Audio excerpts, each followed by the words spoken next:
Okay. Good evening. I'm Stephen Bartkus, the curator of the Gunn Historical Museum in Washington, Connecticut. Today is Tuesday, January 25th, 2022. Happy New Year. We thank you for joining us for this Zoom meeting of the Gunn Museum's Washington History Club at Night. For those of you who are new to the History Club meetings, these are not lectures, but rather a group discussion about an hour long where we informally discuss the history of Washington Green, Washington Depot, Marbledale, New Preston, and Woodville. We encourage you to share your stories and memories with the group, or if you prefer, you could just listen to the fascinating conversation about our town's past. We also encourage you to share your related photos or objects. If you have them, hold them up to the camera. The topic of tonight's meeting is Notable Citizens of Washington Then and Now. During this meeting, which is being recorded and will be posted on the museum's YouTube channel and archived at the museum, your video and audio settings will remain on. We ask that you please keep yourself muted to minimize the background noise, and when you'd like to join the conversation, you can unmute yourself to talk. It's important that only one person speak at a time so everyone can hear what's being discussed. Also note on the top right of your screen, there's a button that allows you to switch between gallery view and speaker view so you can see everyone else who is attending this meeting. Please note that the Gunn Museum's next virtual presentation is Washington, an Agrarian Community, Past, Present, and Future, with Patrick Horan of Waldingfield Farm. That'll take place on Zoom on Monday, February 21st at 6:30. Please mark your calendars and register for this and our other upcoming programs on the Gunn Museum's website. Our moderator this evening is Dimitri Rimsky. He grew up in Washington and attended Washington Elementary and High School. Over the years, he has been involved in many town activities and organizations. In addition to serving on the town's COVID-19 response committee, he is currently a member of both the Planning Commission and the Historic District Commission. He works as a house painter and is an occasional poet. Now I'll hand the program over to Dimitri. Okay, thank you, Stephen. Welcome, everybody. It's great to see all of you, some of your faces, and I'm glad to see so many people have joined us. The topic this evening was sort of a winging it thing because Stephen emailed me and said, what should we do for the next history talk? And I said, well, and I gave him 3 or 4 topics, and he said, we've done all of those. And I thought, well, okay, then maybe the thing we haven't done is talk about people that are of note in the town of Washington over time. And so here we are to talk about notable citizens. And Stephen and I had a brief conversation about the topic because I suddenly realized that although the topic had been my suggestion, I knew very little about a number of notable people in the town. So he and I went over it, and I think that we'll just sort of touch base on that if Stephen is still with, yeah, there you are, Stephen. Of course, we all know that Frederick Gunn and the Gunnery School is now the Frederick Gunn School, was a notable abolitionist, educator, and also, I think, and Stephen can verify this, was the person who started recreational camping. Is that right, Stephen? Yes, yep, that's correct. Frederick Gunn is noted, I think, by the American Camping Association as the founder of recreational camping. So camping started right here in Washington. So, so for all of you who get bit by mosquitoes and your tent gets wet, you can thank Frederick Gunn for that. Hey, you. And let me see, who else do we have? We had a list. Senator Orville Platt. I suddenly realized I had no idea what Senator Platt had done in his career as a senator, although he did live here in Washington.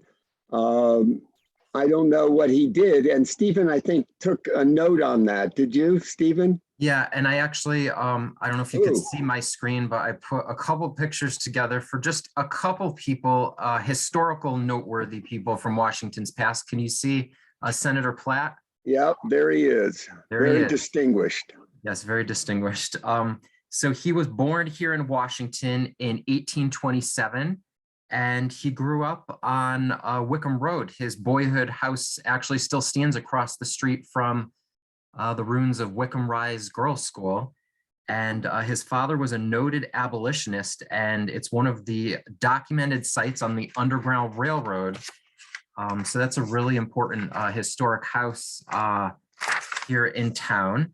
And he actually went to Frederick Gunn's Academy when it was located on the Green. This is well before the gunnery was even established. And he became a teaching assistant for Frederick Gunn. And when Frederick Gunn was driven out of town and opened his school in Towanda, Pennsylvania, Senator Platt, well, he wasn't a senator at that point, but Orville Platt went down to Towanda and taught with Frederick Gunn. So he eventually became a lawyer and very prominent in politics here in the state of Connecticut. He was a clerk of the Connecticut Senate, secretary of the state of Connecticut, a member of the Senate in Connecticut, member of the House of Representatives, and eventually a Republican in the United States Senate from Connecticut. And he was very involved in United States relations with Cuba, and there's something known as the Platt Amendment of 1901. And he was also on the United States Indian Affairs Committee, and he was responsible for establishing a 640-acre Sulphur Springs Reservation in Indian Territory out in Oklahoma. And for those of you that are familiar with the Institute for American Indian Studies here in Washington, they have the Platt collection, which started here at the Gunn Historical Museum after Senator Platt had passed away. His wife, Jenny, had donated his very large Native American collection to the Gunn Museum. And you could now explore that at the Indian Institute here in Washington. So that's a little bit about what we know about Senator Platt. Well, without going into revisionist history, we would like to thank Orville Platt for Guantanamo Bay and his collection of Indian things. We won't go into how he managed to get them. Let's hope he was polite about it. But we did have a U.S. senator living here in Washington. And he has a very elaborate gravestone in the cemetery if you want to go and visit it. Who else did we have, Stephen? There was somebody else that we'd talked. Oh, we do, of course, have two very notable properties that were King's Grant properties. The Avril Farm and what's the other one now? Seymour's, right? Yes. Yeah, and those were granted by the king to those families and are still, I believe, in possession by those families. And I think that's a notable thing to mention because they're citizens of this community for many, many generations, and we still have their active farms as evidence of their colonizing here. Let me see, we had somebody else on the list. I think we should mention the Brinsmaid, Abigail Brinsmaid. We often think of notable people as male, but Abigail Brinsmaid, I think, is really important. She was a very early advocate and educator for women in Washington, and she had a school somewhere, didn't she? Well, yeah, Abigail was the wife of Frederick Gunn, but her sister, Mary Brinsmaid Brown, operated the Judea Female Seminary here in Washington, which was located just to the left of the Po. It's no longer there. It ran out of the Brinsmaid House. And she had a very prominent school for girls here on the Green. So she is definitely noteworthy. Yeah, I think there's something interesting. And while we're at it, there's something about the history of Washington, not just in its notable citizens, but in its effort to educate its citizens. We educated our women very early on in Washington, which was something quite unusual for small towns and early part of the colonial and part of the 19th century or 17th, 18th century. I think it's really important that we recognize that that Washington really stood out as a community that educated women at a time when many places didn't recognize that and didn't educate women. And we have many women from Washington that went to Smith and Holyoke early on in the beginning of those colleges. And I think that's a notable thing about the town. I hope someday somebody will venture into a more elaborate history of that, because I think it's notable. We had, did you get anything on Mr. Falois? Yes, yep. Let me show you Mr. Falois here. Oops. Can you see my screen? Yeah, we see your screen, but not Mr. Falois. Some of you may not know this, but Mr. Falois was, that's Mr. Beeman. Well, okay, we'll get to him. There he is. Oh, okay. He was one of the earliest military Navy aviators, and one of the earliest aviators in the history of flight in the United States. And he grew up here and went on to be this notable aviator at a time when, if you look at this picture, you can tell that he's flying something that looks close to what the Wrights were flying. So he had a very early career, and it's not very well known in town about him, but I think it's something we should really recognize, that people from this community very often did very unusual and noteworthy things, and he's certainly one of them. Yeah, definitely. He was born at 5 Green Hill Road. That's where he grew up. So if you guys are familiar with Parks Drugstore, the former Parks Drugstore building, that was the Falois building. And was it that building or the one next door that went down the river? It was that building. Oh, it was. Yep. And so, of course, they're of French descent. So his father, Henry, came from France, and he did his work out of the building there. He was a plumber and metal worker. And Benjamin, went to school here in Washington Depot, and he ended up briefly attending the gunnery.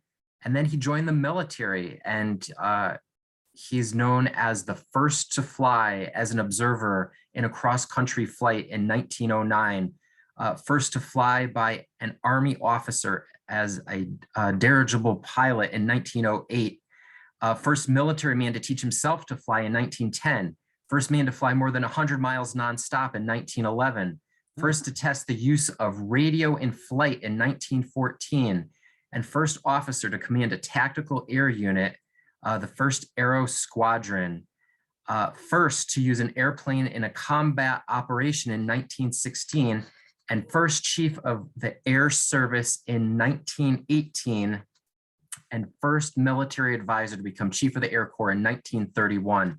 So he's known as one of the founders of the United States Air Force. Yeah, I'm always just stunned with the accomplishment of this gentleman. And I'm really glad that there's a plaque alongside of the Parks Drugstore building that commemorates him and notes his accomplishments. And I think that's an important thing for people in Washington to know about. Every once in a while, people from this town go out and do amazing things, and he's certainly one of them. I think we'll cover, we have one more, Mr. Beeman. We had his picture up a little while ago. You see him on the screen? Yeah, he was, I think he was up one from Mr. Falois, or down one. I have him on my screen. You can't see him? Not yet. There he is. The reason we wanted to mention Mr. Beeman was because he was one of the early industrialists, or I don't know what else to call him. He had mills on the Aspetuck. Now that mill is a house, but he also was involved in fish hatcheries and a number of other things. Maybe Stephen has a couple other accomplishments of his. Sure. So Henry was born in 1858, and he grew up in the house on East Shore Road, just outside of the village of New Preston, across from what we know today as, I think it's Riverdance Mill, formerly Woodruffs Mill, on the East Aspetuck River there. And he was a really interesting fellow. He operated the Warramog Black Bass Hatchery. So if you're driving by, you might see the remains of some of the old hatchery ponds along the mill there. He was recruited by one of the wealthy residents of Lake Warramog to come up with a way to stock fish in the lake. And he came up with the ingenious method of collecting little crustaceans, I think they were, from the lake in order to feed the little fingerlings in his hatchery ponds. And then when the fingerlings grew large enough, they were released into the lake for sports fishermen. And he also sold them around the country to other people who had lakes that needed to be stocked. He was also a botanist who crossbred petunias and blueberries and grafted shagbark hickory trees. And he was a violin and cello maker, which is a unique combination. In 1941, he made his last violin, and it was considered his best. And upon his death in 1949, Rudolf Wurlitzer of the Wurlitzer Music Company in New York bought all his remaining violins and cellos. We're very fortunate here at the museum to have a lot of the molds and equipment that he used to make his violins in New Preston. I wonder if anybody still plays a Beeman violin or cello. They're very hard to find, but I know his descendants have one.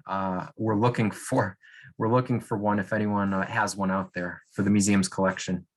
Wow, that's great. I mean, who knew that we had a violin and cello maker in New Preston? I think that's fantastic. Does anybody have any suggestions for people that they wanted to talk about while we have a moment here? We've covered a few historical characters. Oh, Eric Knowlton. Yeah, go, Eric. Unmute yourself, Eric. Yeah, I did. Good evening. I wanted to add a quick note to Floyce. I believe it's his grandson, maybe great-grandson, was in, I believe, your class, Dimitri. Billy Floyce? Yep. Billy is a retired, I'm guessing, from the Air Force as a colonel. So there was a follow-up in future generations. Wow, I didn't know that. I met him at one of the all-school reunions, and I kind of was saying to him, well, Billy, you'll be a general pretty soon. We got a few laughs about that, but Billy, he probably retired as a full colonel from the Air Force. The other thing I just wanted to bring up was someone that I grew up with and knew about, but I was younger, but it was a political issue, was Henry Van Sinderen.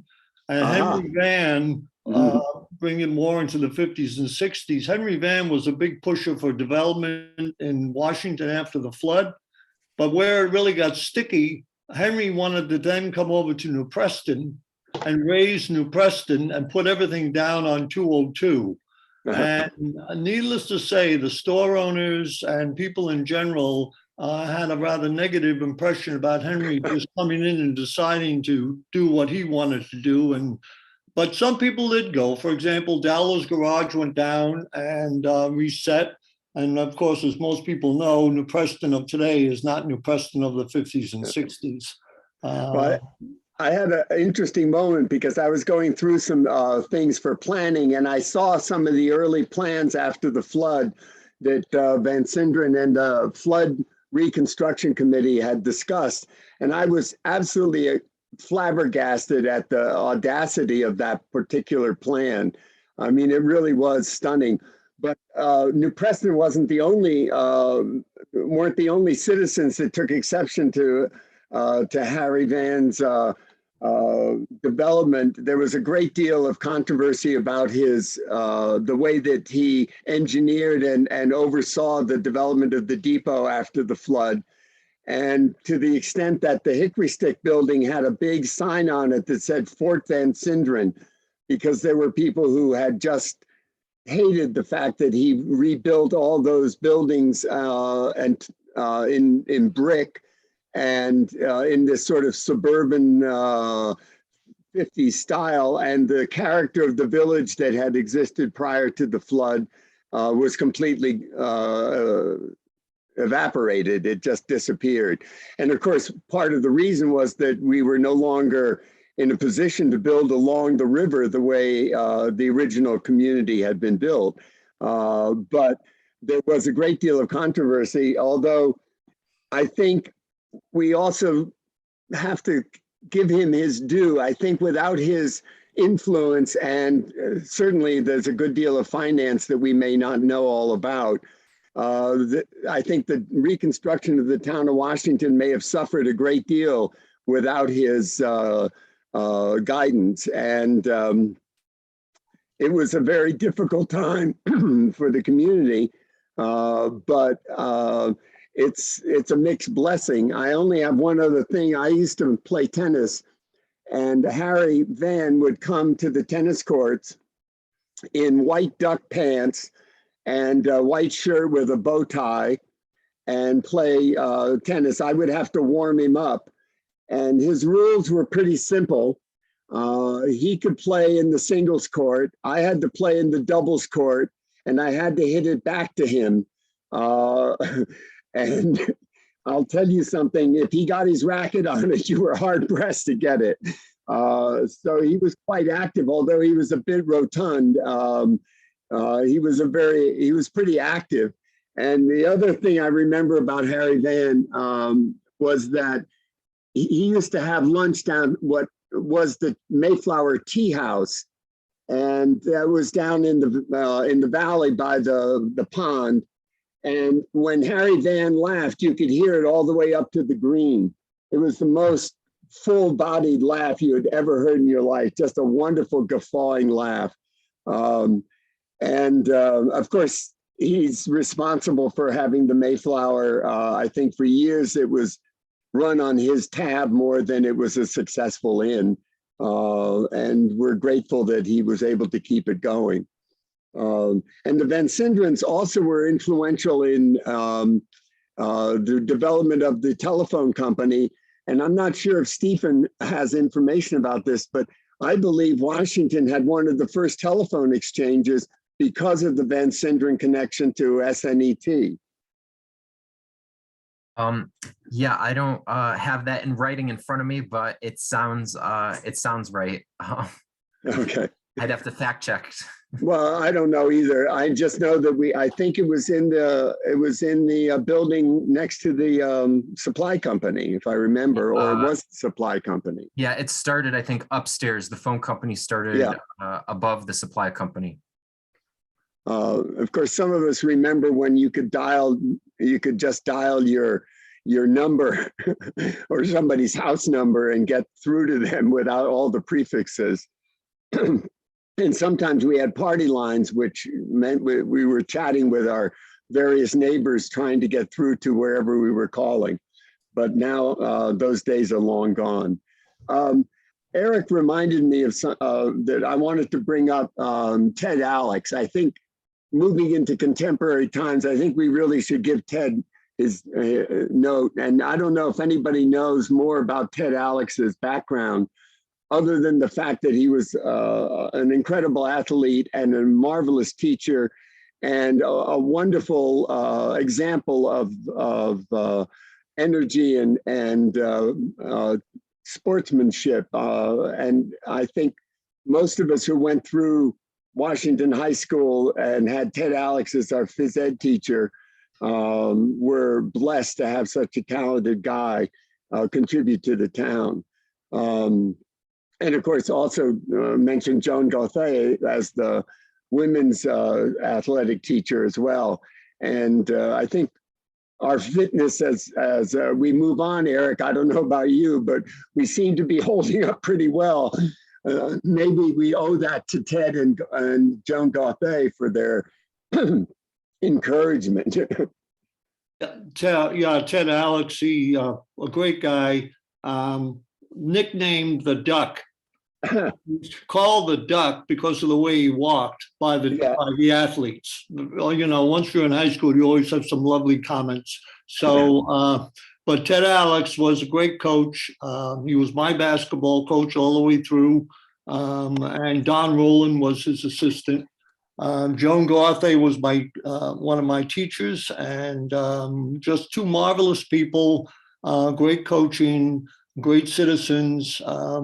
Ted, of course, well known, more so from basketball, but for baseball. And of course, the field being named after him turned out some powerhouse baseball teams for Washington. So yeah, a nice guy, good coach, brought along a lot of us as we went through. And, you know, we all remembered phys ed classes. I remember buying uniforms at Leone's so I could get into phys ed class. And we also remember the workout or the achieving for the president's merit for running 600 yards and then for doing sit-ups and what have you. But just blessed to have two people like that in a small school like Washington. Yeah, that's an interesting point, Eric. I actually think I have my physical fitness badge somewhere. Not mine. And I was not the most physically fit of my classmates, but with Ted's encouragement, I managed to get around the course. And actually, you know, that was an interesting thing. I don't think we actually have anything like that now in terms of students. I really don't know. Maybe there is, but it was quite a thing that, you know, it was expected that we not only graduated academically, but that we had a degree of physical capacity. You know, that was an interesting aspect of our high school education. And while we're at it, I should mention, I think you mentioned Don Rowland, but I think Dude Johnson should get a mention in here. I don't know how long he was the principal of the school, but he certainly saved my life. I don't know how many other lives he saved, but he was a wonderful educator, and he managed to ride the narrow line between a principal and a teacher and a humanitarian. It's not the easiest thing to do. No. And Dude, Roland Johnson he was the principal superintendent up until Chapag was formed. So around 72 or 3, he stopped, but then he became the superintendent in New Fairfield for a period of time, and then he retired. Yeah. There's a wonderful video, just a quick aside. It's on YouTube, and it's John K. M. McCaffrey talking about the flood and walking people around in Washington in 1955. Probably most people have seen it. It's just wonderful. There's Dude with 2 teachers looking at what's left of the gym after the flood and just talking to different people in town. I've watched it many times. I didn't know about it till a while ago. But anyway, yeah. I'm glad you mentioned it because for a couple of reasons. One is that one of the other people I wanted to mention, and they're featured in that video, but also just the fact that John K. M. McCaffrey, who was a notable newscaster, and I can't remember now what station it was, lived here in town and was responsible for bringing that documentary and covering the aftermath of the flood with that video, which is a really precious piece of information. And his family, of course, there were 4 sons, I believe. Pad, Sean, and I can't remember the other 2. And they lived coincidentally in Orville Platt's house. Just a little odd little coincidence. I don't know. Do we have any newscasters or prominent people like that in town now?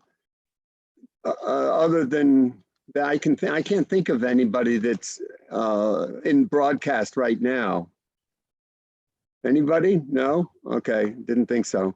But the Mccaffreys were also very active Democrats, and were very active in the Kennedy election. Pardon? Somebody offered something? Orville Platt's house has been mentioned twice now with regard to two different families. What house exactly is that? Is that where Matilda Giampietro lives now? No. The house, the formal house that Orville, that Senator Platt lived in or had built for him, is at the bottom of Barnes Road. As you go down past the gunnery wall, it's the house that faces you before you get to Ferry Bridge. Oh, I'm sorry. I thought I heard Wickham. Yeah, Well, no, that was where he was born. right. see. Yeah, 98 Wickham Road. I think it's next to Matilda's house. yeah. And then he went to his summer house was Kirby Corners, 37 Ferry Bridge Road, designed by Eric Rosser, the one that Dimitri is referring to. Yeah.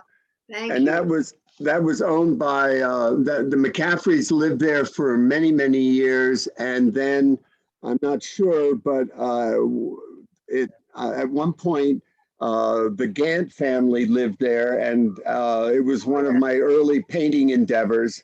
Hammerstein. Hammerstein lived there? Pardon? Wasn't it Hammerstein then lived there after Gant? They may now. Yeah. I don't know who lives No, there now. Reynolds lives there now, Okay. Virginia and Yeah, I've lost track of the people that live in these homes now, but it was always a very prominent house. I can still remember the McCaffreys had a bulldog named Portos, and there was a rock that stuck out of the lawn in the front, and that dog would sit and sort of chew on the rock. It was a formidable animal, but harmless. But I always remember going to visit them and having this bulldog lying on the lawn chewing on this rock. I think the rock is probably still there. Anyhow, does anybody have any individuals that they want to bring up? I keep mentioning this. Yeah. I do. I had two wonderful neighbors on either side of me on Wickham Road.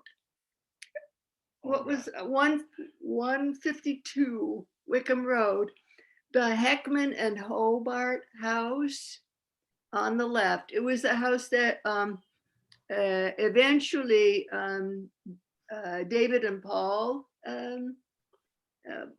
bought, and from me actually, and the Heckman Ho House was known because it was built, lived in by two deaconesses, and one of the deaconesses was quite rotund, I guess is the word, and there was a lovely staircase that went up to the second floor, and on one occasion, one of the sisters, I guess they were called, was the rotund one, was in the bathtub, and she got stuck in the bathtub. Oh dear.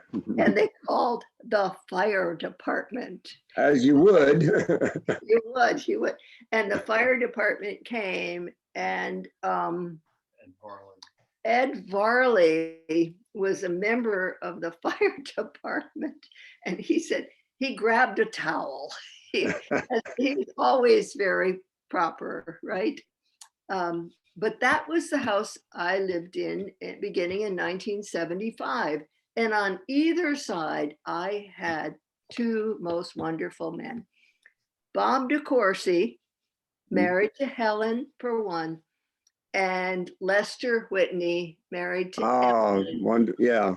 I mean, are we talking salt of the earth in the case of Lester? And Bob DeCourcy, early environmentalist, supporter of steep rock, just a good-hearted, witty, delightful person who Yeah. stepped in when his wife's family, who owned the Washington supply, they needed someone to run the supply. Bob was a historian. He was a teacher, and he stepped in and took over the running of the supply. And that's what he did with his life, and devoted his life to the town of Washington. I remember that well. In fact, other than Lester's blueberries, Lester grew the most amazing blueberries. But his son has gone on to be quite a successful gentleman as well. But when the DeCourcys owned the supply company in those days, it was also your oil company. My father at one or two times, I think, paid for the oil by illustrating their Christmas card for them. And those were days when oil was not $3 a gallon. It was more like 50 cents a gallon. But there were times when we had trouble getting enough oil. And there were times when the oil truck would show up and we never actually ended up paying for it. And I suspect that Bob DeCourcy was involved in that. And also there was an odd moment after the flood, or at some other occasion, something had happened to the supply company safe. I don't know if anybody, was it stolen at some point? Maybe. Does anybody remember that? Anyhow, we had a second mortgage with the supply for work that had been done. And at a certain point, the DeCourcys were retiring from the supply and needed to settle accounts. And they called me up and they said, you know, we think you may have some money on a second mortgage that we haven't collected.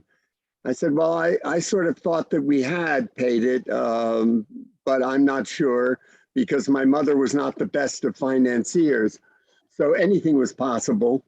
And we went through the papers and they suddenly realized that the documents for whatever mortgage we might have had with them had disappeared with the safe. And they said, well, okay, let's forget it. It's not important. It wasn't a whole lot of money. And if we can't prove that you owe us the money, we're not certainly going to try and collect it. And Bob DeCourcy was a gracious and wonderful man. And later when he and Gina Desiez remodeled Sarah's little cottage on Parsonage Lane, and they made a great couple for quite a while. And the DeCourcy family was really important to the town of Washington for many, many years.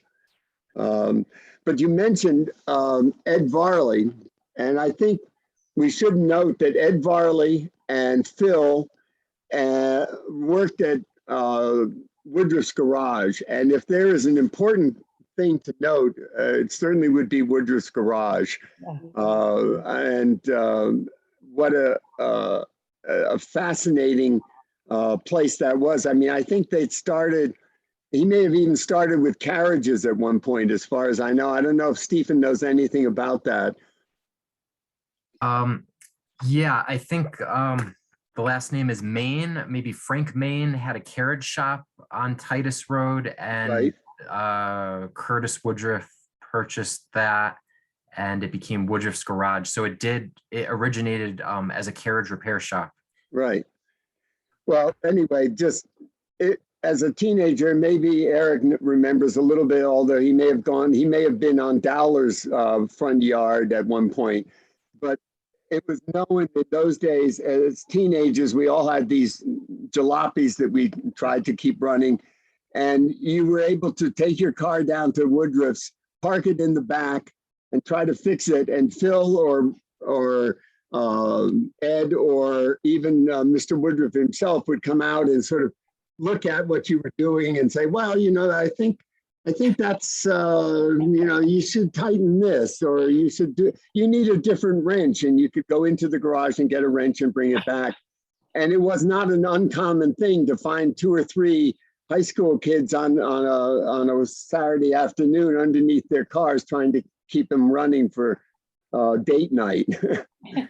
So, well, I wanted to go back to Mccaffrey's video, because in that video, you see Rod Wyant, and I'm not sure, but I think you see a lot of people from town, some of the people we've just mentioned, but you see a lot of people in town. And I think at one point you see Rod and Harry Van and a couple other people, maybe Leo Pickett, I'm not sure. I'd have to look at the video again.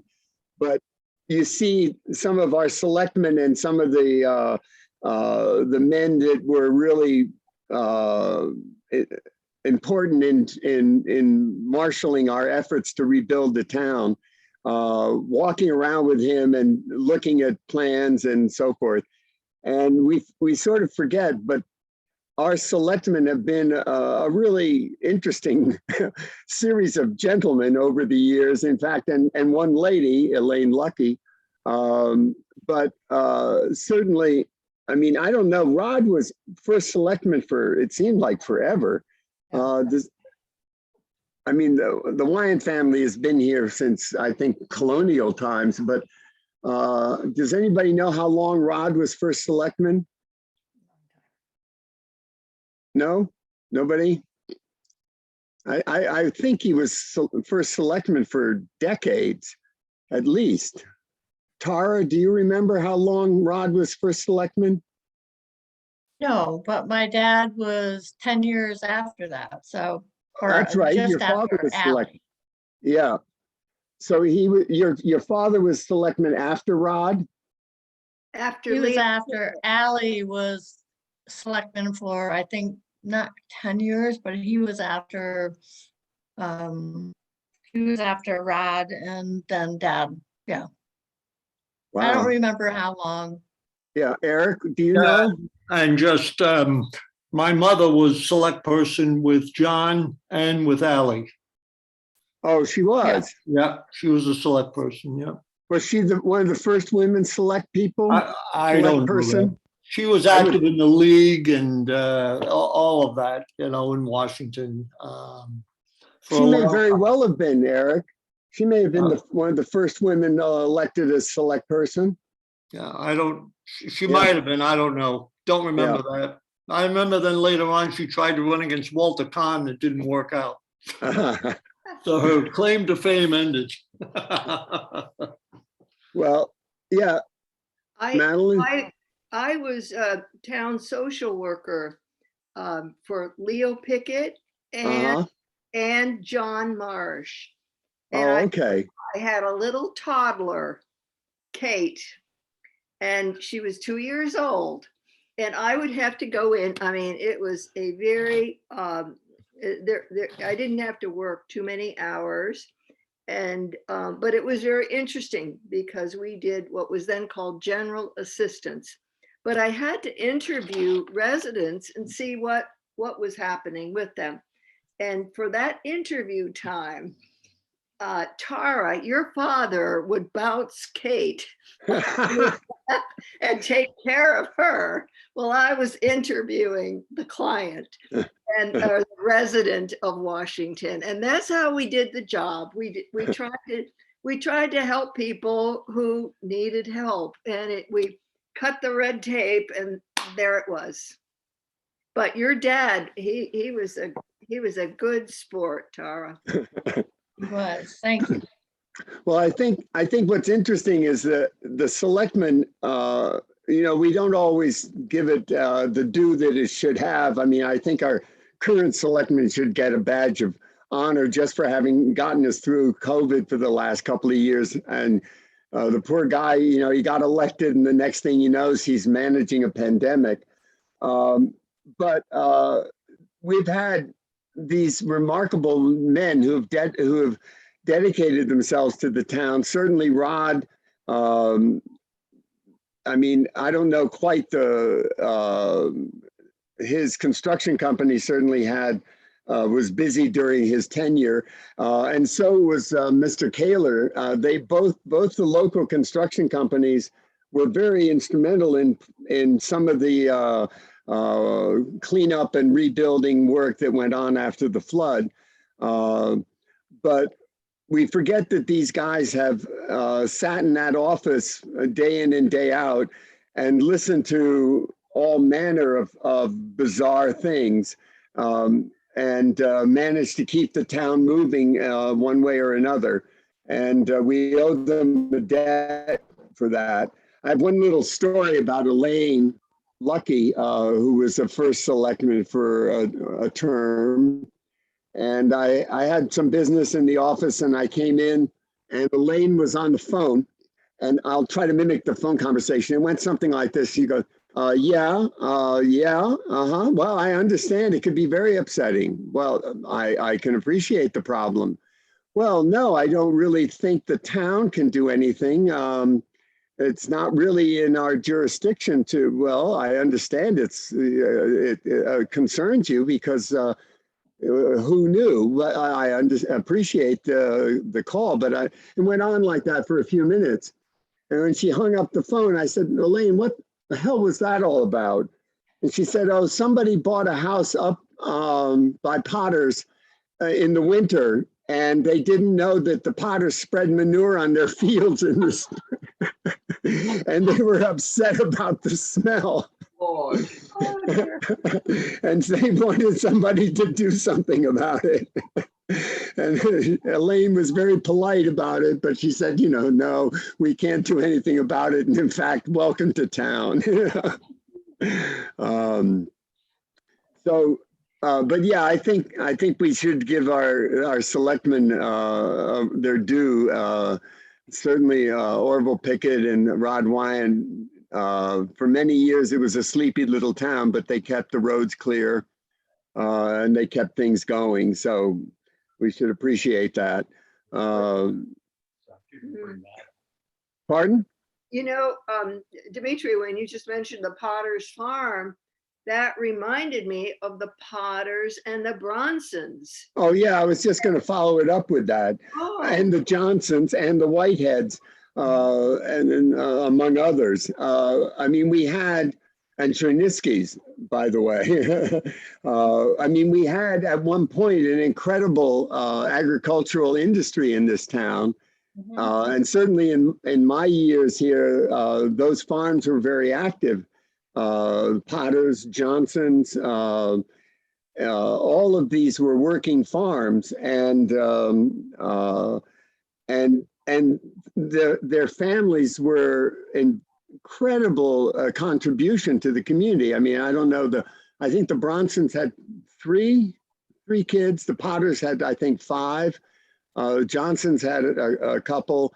I mean, these farm families and their contribution, as Eric knows, if you were on a sports team, as you went through, there was always a Potter or somebody on the athletic teams. But those farms were incredible. And of course, at one time, Washington was one of the largest dairy and meat producing communities. And that's one reason that the train was as successful as it was for a few decades, because we shipped so much of our meat and dairy into the urban centers in Southern Connecticut and New York.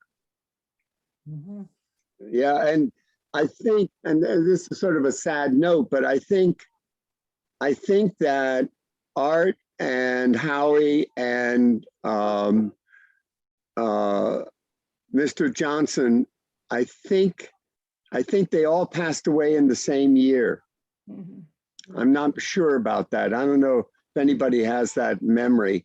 I just remember it being this sort of bracing moment where we suddenly lost these men, and their farms were suddenly, you were suddenly aware that we had lost our farmers. So. And may I give a plug to the women, Estelle Bronson. Oh yeah. Jane Potter. What they were just the dearest force of nature. Do you remember the Bronsons would do a town-wide Christmas square dance in town hall. Yeah. Every Christmas, everybody showed up, all ages. I mean, talk about building community, the Bronsons. And Mrs. Potter was on the newspaper, was a reporter for the newspaper for years with the New Milford Times. Yep. Yeah, I think, going back to that point, there've been these couples that have done so much in this town, and we don't always remember how much they contributed. And I was brought to mind Mary Harwood and Mike Harwood. Oh, yeah. And, I mean, other than Mary being the curator of the museum, that was perhaps one of the least of her accomplishments. And her book on Lake Warramog and her novels before that. But she and Mike Harwood had, of course, done this wonderful book on Audubon, and they had traveled around the country following Audubon's trail. But when Mike settled in here to Washington, he was the one who started the Environmental Council. And it was Mike's energy and what's the word, indefatigable? Yeah, indefatigable. He gathered up all what he called the eminent degrees, the elder men who had money and cared about the town for the Environmental Council. He started recycling in Washington. George Murphy is one of the eminent degrees. Oh yeah, exactly. Yeah, George, the Romeos, the retired old men eating out. George Murphy was one of them. But Mike, Mike started the recycling and the Environmental Council. And I can still remember going down to recycle glass, and I think they had a wood chipper, and we would just dump different colored glass into this wood chipper, and particles of glass would sort of fly everywhere out of the wood chipper. It was a labor of love, but yeah, I mean, we would fill up that trailer in the back of the town garage back on Titus Road with barrels of glass. I don't know whatever happened to it. There was a market for it at that time. Yeah, there was at the time. Yeah. And then, and newspapers, and I remember people coming to that, bringing their stuff. But I also remember, I think it was the Iroquois pipeline. Yes, that Mike fought. And I remember him standing up at a meeting and saying that he would lie down in front of the bulldozers before he would allow the Iroquois pipeline to come through Washington. We had a great time. We had the best time making posters for that with horrible stories of pictures of gas pipelines exploding in various places, and put them in town hall to scare everybody. And it really worked. Everybody went to those meetings and everybody got exercised about it. George Murphy was very involved in that too. I think that, I mean, Mike was an incredible birder, of course, and I had accompanied him on a couple of his bird tagging adventures, but a remarkable man, and had a lasting impression on the town of Washington. We wouldn't have an environmental council without him, for sure. And people like George Murphy, who contributed to those things, were invaluable and unsung heroes in many ways, which suited them perfectly because they wouldn't have wanted to be noted too much.